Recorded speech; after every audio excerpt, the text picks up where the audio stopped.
अस्सलाम वालेकुम friends, welcome back to Top Smarties. Drama serial तेरे जाने के बाद फरी के घर के हालात कुछ ठीक नहीं, क्योंकि समीर तो कोई काम करता नहीं, बस उसका एक ही काम है फरी से पैसे बटोरना। इसीलिए तो फरहीन जानती है कि माँ उससे बहुत मोहब्बत करती है। माँ को फ़ोन कर दिया और कह दिया कि मैं आपसे बहुत मोहब्बत करती हूँ, मैं आपसे मिलना चाहती हूँ। और दूसरी साइड पर माँ 3 बच्चे होते हुए भी बिल्कुल अकेली, एक बाहर गया है, फरी से वैसे ही नहीं मिलती और अलीज़े सारा दिन ऑफिस होती है। ऐसे में फरी का फ़ोन माँ के लिए किसी गनीमत से कम नहीं था। जी भरकर अपनी बेटी से बातें की, सजल की बुराइयाँ की। माँ जानती है कि सजल की बुराइयाँ सिर्फ फरी ही सुनती है, अलीज़े नहीं। इसीलिए तो सोच लिया कि अब फरी से बात करूँगी और उससे रिश्ता रखूँगी। औलाद है वो मेरी, ऐसे उसको छोड़ तो नहीं सकती मैं। इसीलिए तो अशर को कॉल कर देती है कि मुझे तुम तीनों बहन भाई बहुत अजीज़ हो, तुम तीनों ही मेरा सरमाया हो, तुम तीनों के बगैर मैं कुछ भी नहीं। मतलब माँ अशर से फरी को माफ़ करने की बात करती है, जिस पे कि अशर फुल इनकार कर देता है। कहता है कि जो फरी ने हमारे साथ किया मैं उसको कभी नहीं भूल सकता, मैं कभी भी फरी को माफ़ नहीं कर सकता। मगर फिर भी माँ ने कहा कि तुम कोशिश तो करो, वो तुम्हारी बहन है, आखिर उसने निकाह ही तो किया है और वो तो इस्लाम में भी जायज़ है।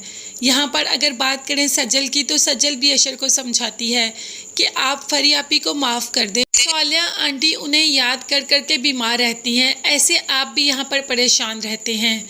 सजल बात तो बिल्कुल ठीक कर रही है कि माँ सिर्फ़ और सिर्फ फरी की वजह से परेशान रहती है।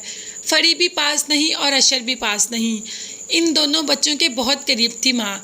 इसीलिए तो अशर फ़ोन कर ही देगा माँ को कि आप फरी से मेल जोल शुरू कर दें, मगर मैं उससे कभी भी बात नहीं करूँगा। फरी के लिए तो यही बहुत अच्छी बात है कि जो भाई ने उसको घर आने की परमिशन दे दी। तो बस आते ही ये बात समीर को सुनाती है।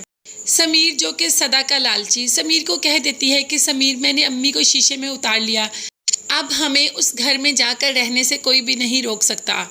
यहाँ पर समीर तो सजदा शुक्र अदा करता है कि उसके लिए कोई ठिकाना मिल गया। उसके माँ बाप ने तो वैसे ही समीर को घर से निकाला हुआ है, बाकी रहेगी फरी की बात। फरी के पैसे तो वैसे ही समीर सारे खर्च कर चुका है, तो अब उसके रहने सहने के लिए एक इंतज़ाम तो होना चाहिए, जो कि फरी ने कर दिया। तो फ्रेंड्स, अब आहिस्ता आहिस्ता फरी जाएगी और माँ के साथ ही रहना शुरू कर देगी। ये नहीं कि अशर इनका भी खर्चा उठाएगा, एक तो फरी का उठाएगा, दूसरा फरी के शौहर का भी। मगर यहाँ पर हम अलीज़े को भी नहीं भूल सकते। अलीज़े और उमैर में अंडरस्टैंडिंग बढ़ती जा रही हैं। जैसे ही अलीज़े एक दिन माँ की वजह से लेट पहुँची ऑफिस, तो उमैर ने काफ़ी सुनाई और बाद में उमैर ने अलीज़े से सॉरी भी कर लिया। तो इन दोनों के ताल्लुकात तो काफ़ी बेहतर हो रहे हैं। अलीज़े तो पसंद करती है उमैर को, मगर अभी उमैर के बारे में हम कुछ कह नहीं सकते। हाँ, मगर हम ये ज़रूर कह सकते हैं कि फ़री घर वापस आ रही है। और किस किस को फ़री का आना अच्छा लग रहा है मुझे कमेंट्स में ज़रूर बताएं। इसके साथ साथ मेरे चैनल को ज़रूर सब्सक्राइब कीजिएगा, साथ ही साथ बेल आइकन का नोटिफिकेशन है वो ज़रूर प्रेस कर दें, ताकि मेरी हर नई आने वाली वीडियो आप तक बआसानी पहुँच सके। अपना बहुत ज़्यादा ख्याल रखिएगा, अपनी कीमती दुआ में मुझे भी याद रखिएगा। नेक्स्ट वीडियोज़ तक के लिए अल्लाह हाफिज़, bye bye and take care.